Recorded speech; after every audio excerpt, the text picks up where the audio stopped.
बच्चा यहाँ पर मुझे क्वेश्चन पूछ सकता है कि सर ये क्वेश्चन आपका आ कैसे रहे, देख लो किसी बच्चे को अगर टेंशन है तो। आगे चले बच्चे, नेक्स्ट क्वेश्चन करें। नेक्स्ट क्वेश्चन करें बच्चे अब हम, चलिए। सो अब हम यहाँ पर करते हैं नेक्स्ट क्वेश्चन को। अगेन बहुत सिंपल सा क्वेश्चन है हमारे पास। यहाँ पर क्वेश्चन क्या चीज आ गई आपके पास, यहाँ पर द वेवलेंथ, आपके पास यहाँ पर क्या आ जाता है, ये भी बड़ा फेवरेट क्वेश्चन है टीचर्स का। इफ, अगर हमारे पास the wavelength of the first line, if the wavelength of first line, the wavelength of the first line, wavelength of the first line of the Lyman series, of the Lyman series, Lyman series का ये बच्चा हमारे पास 12-16 angstrom, this is 12-16 angstrom. Then आपको wavelength बतानी है, then the wavelength of the second line of Lyman series, second line of Lyman series, second line of the Lyman series। तो कैसे निकालोगे? अभी तो बहुत आसान कर रहे हैं बच्चे, बीच बीच में मुश्किल आ रहा है, हम देखते हैं। तो हमारे पास पहली series is equal to R, और हमारे पास 1/1 का स्क्वायर माइनस 1/2 का स्क्वायर, और सॉल्व करते हैं तो 3r आपके पास अपॉन 4, और हमारे पास यहाँ पर λ1 किसके बराबर है, 4/3 ये हमारे पास है। Similarly 1/λ2 is equal to R, second member है, तो 1/1 का स्क्वायर माइनस 1/ आपके पास 3 का स्क्वायर, तो 9 माइनस 1 8 और नीचे 9, तो बच्चे हमारे पास 8r/9। या फिर मेरे पास यहाँ पर λ2 किसके बराबर है, 9/8r। अब बच्चा हमारे पास ये गिवन है कि 12-16 आपके पास एंगस्ट्रॉम के बराबर है। अब ये कैसे करेंगे भाई, समझते हैं बच्चे हम कैसे करेंगे। तो हमारे पास कहानी में तो आर बचा हुआ है, क्या हमारे पास यहाँ से आर किसके बराबर आ जाएगा। अच्छा इसको करेंगे तो कितना आएगा, ये आ जाएगा 3, और ये बच्चा हमारे पास यहाँ पर आ जाएगा 0, और ये आ जाएगा 4, 304। ये बच्चा हमारे पास आ गया 304। अगर आप यहाँ पे 4 करेंगे 16 1 12 आ जाएगा। तो हमारे पास भैया आपके पास 1 आर किसके बराबर आ जाएगा, R will be equal to 1/304 into 3, तो आपके पास 1/12, एक बच्चा हमारे पास यहाँ पर 4 और बच्चे 9, तो 942 हमारे पास यहाँ पर क्या आ जाएगा, आपके पास आएगा 942 आर की वैल्यू। तो अब बच्चा हमारे पास इसका मतलब क्या आ गया, क्या आपके पास λ2 इज 9/8 और आर किसके बराबर है, तो आपके पास ऊपर चला जाएगा 942/1। ये बच्चे हमारे पास 9 1 कम 8 आ जाएगा बच्चे हमारे पास, है ना। तो आपके पास कितना बच जाएगा 8, तो अगेन 8 1 ही आएगा बच्चे हमारे पास, 6 62 है, तो 8 8 64 होता है, नहीं जाएगा।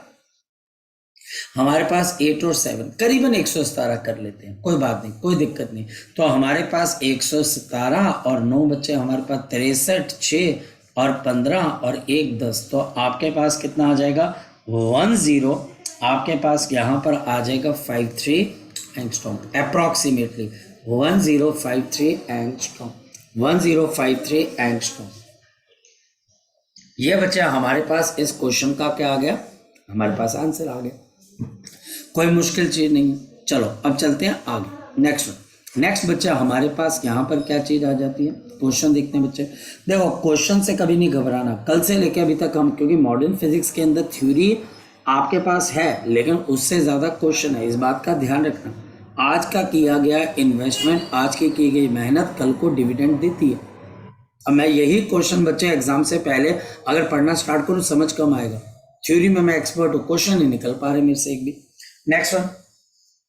नेक्स्ट क्वेश्चन बच्चा हमारे पास यहाँ पर आ जाता है, एक फोटो में हमारे पास यहाँ पर क्वेश्चन क्या आ गया, क्या आपके पास यहाँ पर एक मिनट, ओके। सो हमारे पास यहाँ पर क्वेश्चन है which is a very simple question, a photon, we can write down a photon, आपके पास एक फोटोन है ऑफ एनर्जी, जिसके बच्चा हमारे पास energy, photon of the energy जिसकी एनर्जी हमारे पास है 4 इलेक्ट्रॉन वोल्ट इज जिसकी एनर्जी 4 इलेक्ट्रॉन वोल्ट है, इज एमिटेड, ये बच्चा हमारे पास एमिट हुआ, 4 electron volt is emitted between the transition of two levels, transition of the two levels, यानी इन दो लेवल्स के ट्रांजिशन के बीच में बच्चे एक फोटोन क्या हुआ है आपके पास एमिट हो गया, कितने का, आपके पास 4 इलेक्ट्रॉन वोल्ट का। इफ अगर बच्चे हमारे पास the number of the higher orbit, अगर नंबर ऑफ हायर ऑर्बिट बच्चा हमारे पास कितने के बराबर है, number of the higher orbit is equal to आपके पास 8 के बराबर है। कैलकुलेट आपको कैलकुलेट करनी है the lower energy, calculate the number of lower energy orbit, lower energy orbit. आपको लोअर एनर्जी नंबर के आपके पास यहाँ पर क्या बतानी है, वैल्यू बतानी है। तो कैसे करोगे, हमारे पास energy of the higher orbit minus lower orbit, ये बच्चा हमारे पास 4 इलेक्ट्रॉन वोल्ट के बराबर है, क्योंकि कितने का फोटोन निकला। एनर्जी हमारे पास एनर्जी कितने के बराबर होती है, 13.6 इंटू बच्चा हमारे पास 1/n लोअर का स्क्वायर माइनस 1/ आपके पास 8 का square, and this is equal to 4। ये बच्चा हमारे पास 4 आ गया, तो अब हमारे पास कितना आ गया, 1/nl का square is equal to 4/40/136 and आपके पास प्लस 1/64, तो 1/nl का स्क्वायर यह हमारे पास आ जाएगा 10, और यह आपके पास 4 3 12 और 1 आ जाएगा 34। ये फिर से बच्चे 2 से निकल लेगा, यह हमारे पास आ जाएगा 17। तो 1 यहाँ पर हमारे पास 1/17 प्लस 1/64।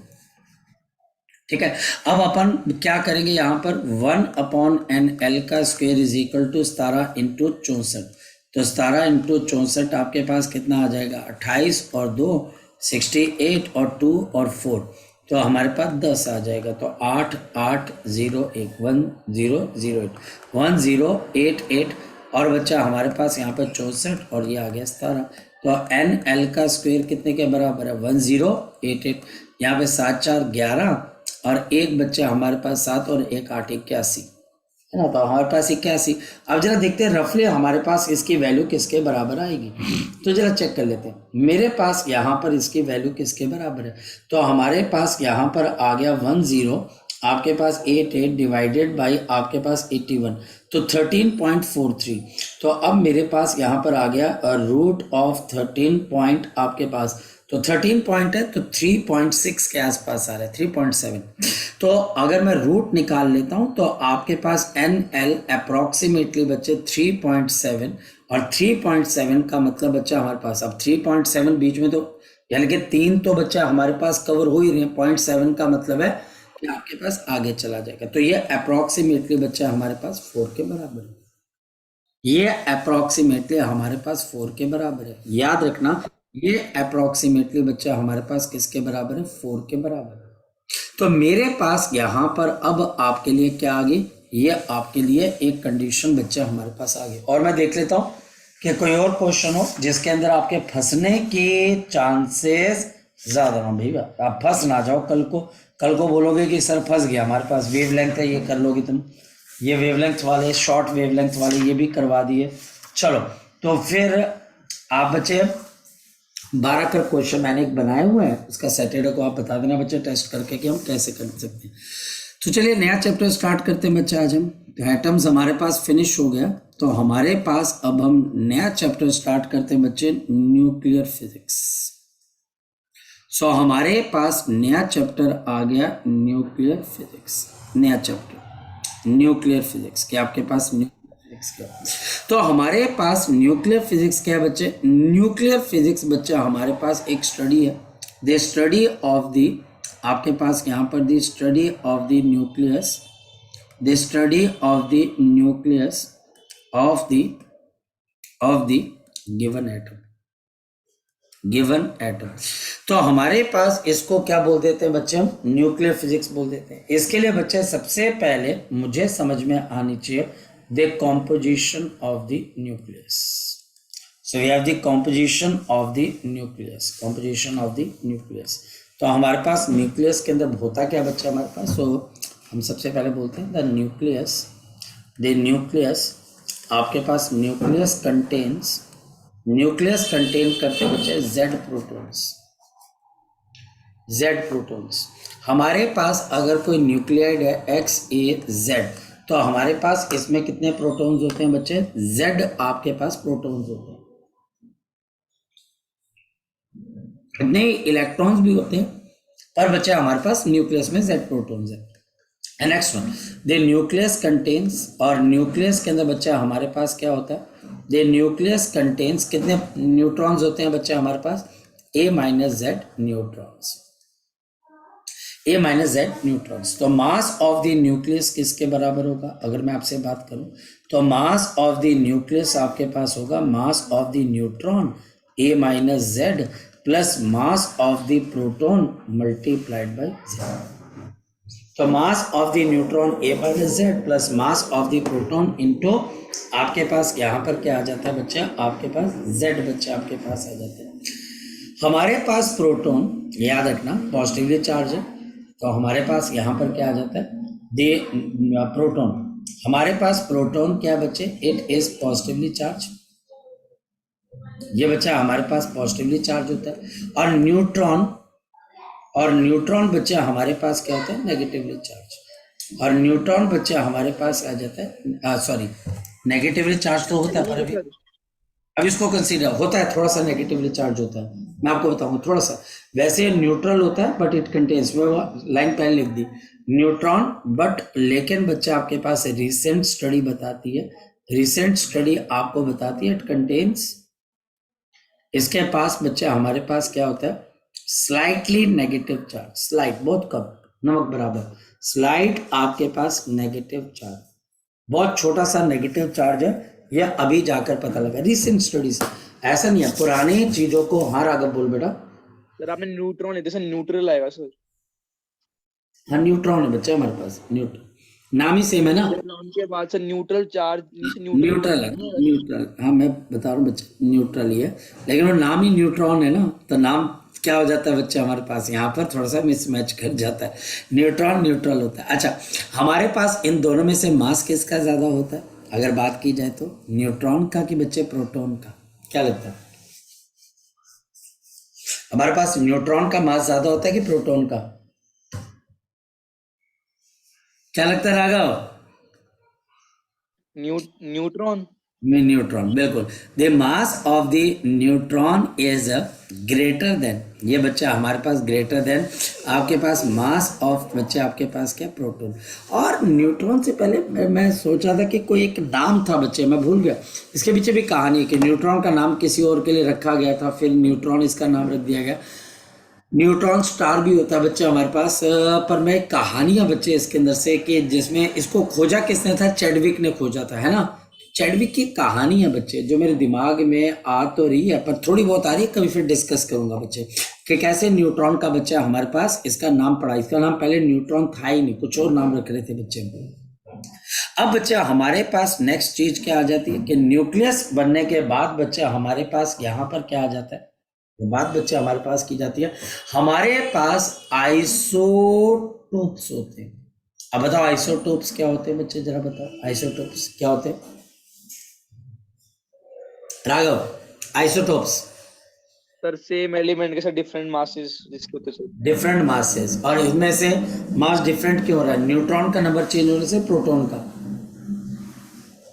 सर प्रोटॉन का, फिर इलेक्ट्रॉन का भी नंबर चेंज होना चाहिए, आया ना, सर इलेक्ट्रॉन का सर मास तो सर निग्लेजिबल मानते हैं सर हम लोग, किसका, इलेक्ट्रॉन का सर। लेकिन लेकिन मेरा क्वेश्चन वो नहीं है, अगर प्रोटॉन्स के नंबर को बढ़ाएगा तो फिर इलेक्ट्रॉन के नंबर भी तो बढ़ने चाहिए, है ना। Yes sir. हाँ फिर अब बता, फिर इसका मतलब जेड भी चेंज होगा फिर तो, अगर ये चेंज होगा तो जेड चेंज भी होगा, तो अच्छा चल अब बड़ा अब तो रुक, अब रुक, अब बड़ा बड़ा मजेदार कहानी आई, देख मेरे दिमाग में बड़ी अच्छी चीज आई, अब तू फंसा। अब मुझे एक बात बता, दो आइसोटोप्स की फिजिकल प्रॉपर्टी सेम होती है कि केमिकल सेम होती है, अब तू फंसा। आइसोटोप्स, हाँ क्या क्या, physical sir. Physical chemical property को कौन डिस्क्राइब करता है? इलेक्ट्रॉन डिस्क्राइब करता है कि प्रोटॉन डिस्क्राइब करता है कि न्यूट्रॉन डिस्क्राइब करता है? Sir mainly sir electron sir. एक बात बोल, जनरली मत बोल। Sir electron. इलेक्ट्रॉन। और फिर जो फिजिकल प्रॉपर्टी है, अगर बच्चा हमारे पास वो इलेक्ट्रॉन कंसीडर ही नहीं करता है, तो इलेक्ट्रॉन्स का नंबर सेम तो प्रोटॉन्स का नंबर सेम, तो आइसोटोप के अंदर क्या चीज हो? अब बता बच्चे कि हमारे पास डिफरेंट होगी। फिर से बता, नंबर ऑफ प्रोटॉन्स के नंबर ऑफ न्यूट्रॉन्स, जल्दी बता ना बच्चे मुझे। हाँ, न्यूट्रॉन। न्यूट्रॉन।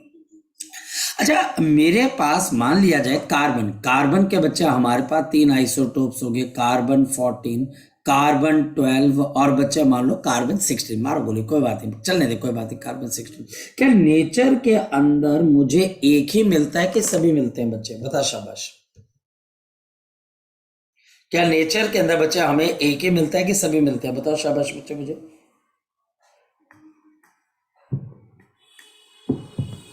बोलना।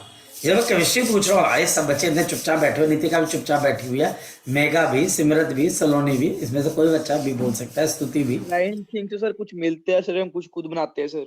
अच्छा, कुछ मिलते हैं कुछ, अच्छा चल, हम खुद नहीं बनाते, आर्टिफिशियल नहीं बनाते, बाकी हमको इकट्ठे बनाते। कि मेरे पास मान लिया जाए कि ये कॉपर है। सर हम लोग। बड़ा मजेदार स्टडी है ये, बहुत मजेदार है जो मैं आपको कर रहा हूँ, कोर्स का हिस्सा है। सपोज कि कहीं पर मुझे कॉपर मिल रहा है, मैंने कॉपर की मुट्ठी भर ली ऐसे करके। अब मेरे हाथ में क्या एक ही तरीके का आइसोटोप होगा या ये सभी आइसोटोप्स का मिक्सचर होगा? क्या लगता है बच्चे? लगे गए ना, मिट्टी का तो कॉपर था, मैंने एकदम से सारा कॉपर ऐसे इकट्ठा कर लिया। अब उसमें से कॉपर जब मैंने इकट्ठा किया, या मैंने ये कार्बन को इकट्ठा कर लिया, ये 3 तरह के कार्बन है, मान लो कि बच्चे इस ये 3 तरह के कार्बन है नेचर के अंदर, मुझे पता लग गया कितने 3 तरह के, और मैंने ऐसे कार्बन को इकट्ठा किया। क्या ये तीनों कार्बन उसमें प्रेजेंट होंगे कि कोई एक ही प्रेजेंट होगा कि 2 प्रेजेंट होंगे? बोल मिक्सचर होगा शाबाश। सर। क्या बेटा? मिक्सचर होगा सबका। एग्जैक्टली हमारे पास, और इसमें हमारे लिए क्या होती है बच्चे के रिलेटिव अबंडेंस होती है। और बच्चे हमारे पास किसी का भी एटॉमिक नंबर आपके पास मास नंबर ऐसे दिया जाता है। हाँ बोल राघव बच्चे। सर पर यूरेनियम के तो सर हम लोग खुद भी बनाते हैं सर आइसोटोप कुछ। मैं आपको बोला बच्चे, हम बनाते नहीं, हम उसको एनरिच करते हैं। मैं कहानी तक आता हूँ बच्चे, मैं कहानी तक आता हूँ, तो मैं सब समझाता हूँ। हम न्यूक्लियर फिजिक्स से भी पढ़ रहे हैं। मान लो कि आपके पास 14 की रिलेटिव अबंडेंस x% है। मान लो कि ये किसी भी मटेरियल के अंदर 75% मिल रहा है, और इसकी y% है, ये मान लो 20% मिल रहा है, और ये बच्चा हमारे पास z% है, ये 5% मिल रहा है। भैया आप जब भी कोई मटेरियल उठाते हो तो उस मटेरियल के अंदर कार्बन के इन तीनों फॉर्म्स की ये परसेंटेज है। तो हमारे पास एटॉमिक मास नंबर कैसे दिया जाता है बच्चे? तो हमारे पास carbon 14 multiplied by x% plus of बच्चा हमारे पास, ये हमारे पास क्या आ जाएगा? तो हमारे पास यहाँ पर क्या आ जाएगा? We can write down 12c into y%। मेरी बात को समझ पा रहे हो? प्लस ऑफ बच्चे 16c और बच्चा हमारे पास यहाँ पर z%, and this whole is divided by 100। तो जाकर बच्चे हमें पता लगता है किसी का एटॉमिक नंबर कैसे। आप लिख देते हो ना। अब जैसे कोई बच्चा बताए या मुझे ये चीज कहीं से भी देख के बताए कि कॉपर का जो एटॉमिक मास नंबर है, क्या वो एग्जैक्टली बच्चे उतना ही जितना हम बोलते हैं कि पॉइंट्स में आता है पीरियोडिक टेबल के अंदर? पॉइंट में आता है सर क्यों आता है पॉइंट? 63.5। क्यों आता है? हम 64 बोल देते पर वो 60.2 क्यों आता है? कभी कभी आपने किसी से पूछा, केमिस्ट्री के टीचर को पूछा कि ऐसा क्यों होता है सर, पॉइंट्स में आता है, रिलेटिव अबंडेंस। अब आते तेरी पॉइंट के ऊपर बच्चे, हम यूरेनियम को इनरिच करते हैं। मुझे पता है बच्चे कि इन तीनों आइसोटोप्स के अंदर से कार्बन की प्योर फॉर्म कौन सी है? बच्चे बताओ, इन तीनों में से कार्बन की प्योर फॉर्म कौन सी है? कार्बन और कार्बन 12 है। ये हमारे पास है बच्चे प्योर फॉर्म है, ध्यान से समझना। पर ये बच्चे नेचर में मिल रही है 20%, ये मिल रही है बच्चा हमारे पास 5%, और ये मिल रही है बच्चा हमारे पास 75%। मेरी तो टोटल 100% आ गई। अब मुझे ये प्योर क्या चाहिए? कार्बन। कोई बंदा बोलता है मुझे प्योर कार्बन चाहिए, प्योर चाहिए भैया, बिल्कुल कार्बन 12। तो फिर बच्चे हम यूज करते हैं कॉन्सेप्ट ऑफ द सेंट्रीफ्यूज। तो हम बच्चे सेंट्रीफ्यूज, हम कार्बन के मटेरियल को बहुत बड़े सेंट्रीफ्यूज के अंदर रखकर उस सेंट्रीफ्यूज को क्या कर देते हैं, रोटेट कर देते हैं। तो जिसका मास भारी होगा वो कहाँ पर बच्चे इकट्ठा डिपॉजिट होना स्टार्ट हो जाएगा, कोने के अंदर, है ना। और जिसका मास हल्का होगा कार्बन 16 वो यहाँ पर, और जिसका मास हल्का होगा किसका बच्चे, कार्बन 12 का, वो एक्सिस ऑफ रोटेशन के आसपास रहेगा। मेरी बात को समझ गए बच्चे, मेरी बात को समझ गया बच्चे, है ना, मेरी बात समझ गया बच्चे, है ना। और जिसका मास दोनों के बीच में होगा वो बीच कहीं पर होगा। फिर आप क्या करोगे, इस रॉड को निकालोगे तो ये कार्बन 12 इस पर डिपॉजिट होगा। फिर घुमाते घुमाते घुमाते घुमाते घुमाते चलते रहते, और ये तब तक करते रहते जब तक आपको प्योर कार्बन 12 ना मिल जाए। और बच्चा हमारे पास अगर देखा जाए तो जो एटॉमिक बॉम्ब बनाया गया था बच्चे, जिसमें यूरेनियम 235 कितना परसेंटेज है, कितना परसेंटेज होगा, बहुत कम परसेंटेज है बच्चे। अगर यूरेनियम आपके अबंडेंस बहुत कम है उसकी, तो हमको वो प्रोसेस बार बार करके उसके प्योर एटम्स निकालते हैं। प्योर एटम को निकालने के बाद हमारा फ्यूल तैयार होता है। इतना मुश्किल प्रोसेस है बच्चे हमारे पास, ठीक है। तो इस वजह से आपके क्वेश्चन का आंसर बच्चे हमारे पास यही है। और क्या है इसका आंसर, मैंने आपको समझाया, आंसर यही है बच्चे कि हमारे पास कोई भी चीज प्योर नहीं होती है। अगर आप मान लिया जाए कि कहीं से बोल के लेकर तो मैं गोल्ड लेके आओ, प्योर गोल्ड हो ही नहीं सकता। प्योर गोल्ड, वो प्योर गोल्ड के आइसोटोप्स भी होंगे उसके अंदर से। और अगर प्योर गोल्ड चाहिए तो क्या करना पड़ेगा राघव, उस गोल्ड के मटेरियल को सेंट्रीफ्यूज करना पड़ेगा और देखना पड़ेगा कि प्योर आपके एटम्स कहाँ पर हैं। उन प्योर एटम्स को इकट्ठा करके फिर सेंट्रीफ्यूज, फिर करके फिर सेंट्रीफ्यूज, और करते रहना जब तक कि बच्चा हमारे पास प्योर गोल्ड आपको ना मिले। ये प्रोसेस राघव इतना आसान नहीं है सर। फिर सर ये टेक्नोलॉजी सर इतनी सर कम कंट्रीज में क्यों है सर, उसकी सर यूरेनियम को सर इनरिच करने की? सबसे पहले बच्चे काम है, क्योंकि यूरेनियम को एनरिच करना, या सिंपल बच्चे कॉपर की ही प्योर वायर को बनाना, इस टेक्नोलॉजी से एटम बम बनता है। और एटॉमिक बम बच्चे हमारे पास एक तरीके से बच्चे हमारी एनपीटी है, नॉन प्रोफिलेशन थ्योरी है, और कुछ ऐसा नाम है बच्चा हमारे पास। उसको देखते हुए बच्चा हमारे पास टेक्नोलॉजी, अब टेक्नोलॉजी के लिए बच्चा आपको सामान चाहिए। सामान आपको अमेरिका से मिलेगा। यूरेनियम तुम्हें कहाँ से मिलेगा, यूरेनियम कहाँ से मिलता है आपको पता है? इंडिया में और भी है सर, क्या बेटा, यूरेनियम तो सर इंडिया में है सर। इंडिया में है, लेकिन बच्चे वो उतना नहीं है ना जितना बच्चा हमारे पास ऑस्ट्रेलिया के अंदर है। अब ये बच्चा हमारे पास ग्रुप है, ये सप्लायर ग्रुप है, ये न्यूक्लियर एनएसजी बोलते हैं इसको, न्यूक्लियर सप्लायर ग्रुप। अब भाई साहब इनके अंदर जाना, क्योंकि मशीन चाहिए ना बच्चे, मशीन है। अब मुझे एक बात बताओ, ये जो अभी मोबाइल फोन आप यूज कर रहे हो, इस मोबाइल फोन को आप जो आप यूज कर रहे हो, इसके अंदर जो सेमीकंडक्टर मटेरियल है वो इंडिया का कि ताइवान का? ताइवान का बच्चे, तो ताइवान का कोरिया सर, साउथ कोरिया। नहीं ताइवान। और ताइवान बच्चे अगर आज इसकी रोक दे प्रोडक्शन, सब कम खत्म। अब मान लिया जाए कि कहीं पर कोई चीज चाहिए तो हमें अमेरिका का मुंह देखना पड़ता है, क्योंकि उनके पास टेक्नोलॉजी है। और जैसे बच्चे हम टेक्नोलॉजी मांगते हैं, जैसे ही बच्चे हम वहां पर क्या मांगते हैं बच्चे, टेक्नोलॉजी मांगते हैं, तो वैसे बच्चा हमारे पास काम खत्म। वो बोलते हैं आप तो बम बना। अब चाहे बच्चे तुमने कॉपर का प्योर गोल्ड ही निकालना हो किसी ज्वेलर ने, बोले नहीं नहीं नहीं, आप जो है क्या कर रहे हो, इस तरीके से हमारे पास ये काम कर रही है, ये बात बिल्कुल गलत है बच्चा। एक मिनट रुकना, एक मिनट रुकना।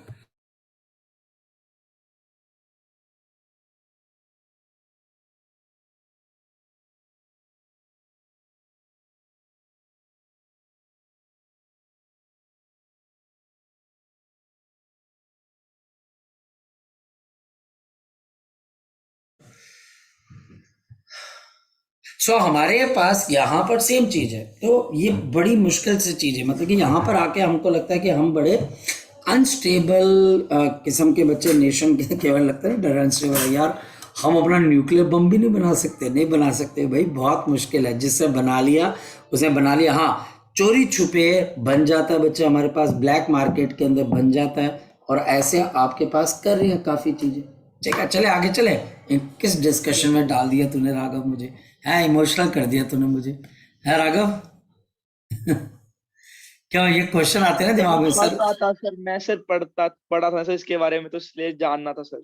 नहीं कोई बात नहीं, ये बच्चे हमारे पास सिंपल है। अब आपके पास बच्चे अब मैं जो बच्चे आपको यहाँ पर बता रहा हूँ उसके अंदर से ध्यान से समझना बच्चे। तो हमारे पास है क्या, देखिए सबसे पहली चीज हमारे पास mass of proton, mass of the proton.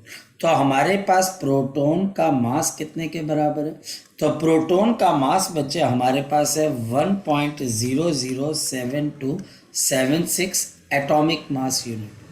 ठीक, अच्छा हमारे पास एटॉमिक मास यूनिट किसके बराबर होता है ये भी ध्यान रखना। ये बच्चा हमारे पास होता है 1.6 into 10⁻⁻27 kg mass of proton. We have the mass of the neutron. अच्छा देखो मास ऑफ द न्यूट्रॉन कितना फर्क है आपको पता लग जाएगा, 0.008665 एटॉमिक मास यूनिट, बहुत कम फर्क है।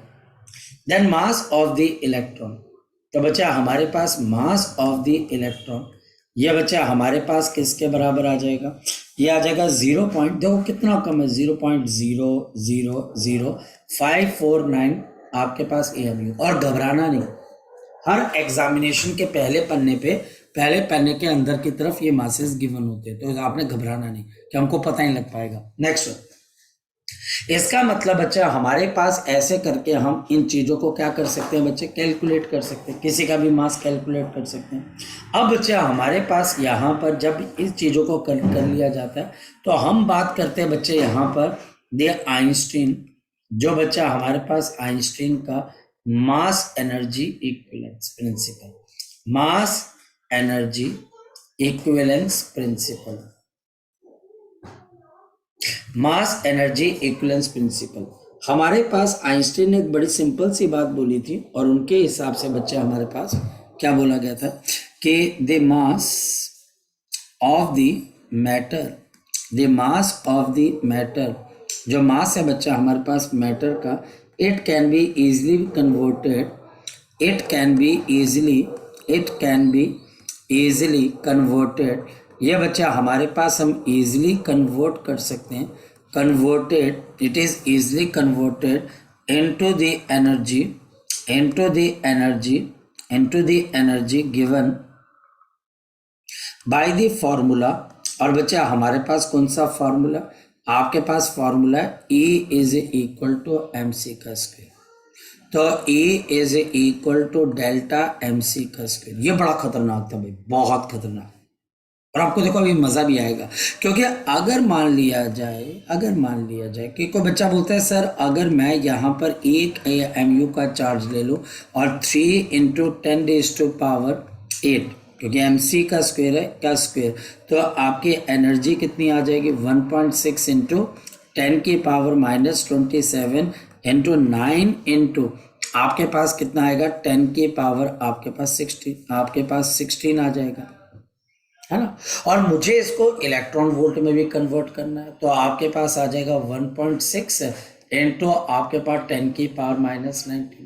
तो ये अब देखना बच्चे बहुत मजेदार है, ये बच्चा हमारे पास आ जाता है 931 आपके पास MeV।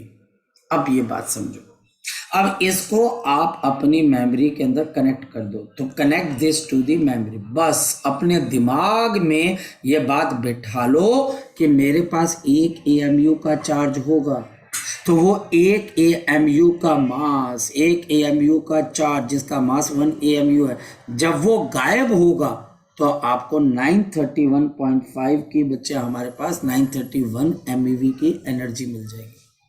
तो हमारे पास पहले लेवल के क्वेश्चन यही आएंगे बच्चे कि इफ द, अगर बच्चा हमारे पास if the mass of 10 AMU is converted into, this is converted into energy,